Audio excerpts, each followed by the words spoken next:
আপনার শিশু এখন ৬ মাস বয়সে পৌঁছেছে। আপনি কি ভাবছেন? এখন কি খাওয়াবেন, কি নিরাপদ আর কি এড়ানো উচিত? চলুন আজকের ভিডিওতে আমরা জানবো ৬ মাস বয়সী শিশুর জন্য সঠিক ও পুষ্টিকর খাবারের চাহিদা। এই বয়সে শিশুর প্রধান খাবার হলো মায়ের বুকের দুধ। নতুন খাবার শুধুমাত্র স্বাদ ও অভ্যাস তৈরি করার জন্য দেওয়া হয়। একসাথে একাধিক নতুন খাবার কখনোই দেবেন না। এই কথাটি মাথায় রাখবেন। প্রতিটি নতুন খাবার ৩ দিন পর্যবেক্ষণ করুন। কোনো অ্যালার্জির লক্ষণ থাকলে খাবার বন্ধ করুন এবং চিকিৎসকের পরামর্শ নিন ইনস্ট্যান্ট।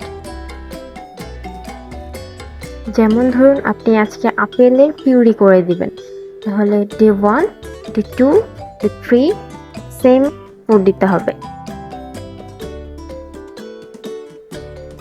প্রতিটি দিনের জন্য নির্ধারিত খাবার চয়েস করুন, যেমন দিন ১, দিন ২, দিন ৩, দিন ৪, দিন ৫, ৬, দিন ৭। অবশ্যই শিশুর খাবারের প্রতিক্রিয়া দেখুন কোনো সমস্যা হচ্ছে কিনা। এই চার্টটি ফলো করতে পারেন, আমি স্ক্রিনে দিয়ে দিচ্ছি, আপনারা চাইলে এটি স্ক্রিনশট নিয়ে রাখতে পারেন। প্রতিদিন সকালে বা দুপুরে ১ থেকে ২ চামচ করে শুরু করুন। শিশুর যদি ভালোভাবে নেয় তাহলে ধীরে ধীরে পরিমাণ বাড়াতে পারেন, তবে জোর করবেন না। শিশুর ইচ্ছাকে গুরুত্ব দিন। এই বয়সে শিশুকে মধু, লবণ, চিনি, গরুর দুধ বা মাছ, ডিম দিবেন না। এগুলো ৮ থেকে ১২ মাস পরে ধীরে ধীরে দেওয়া যাবে।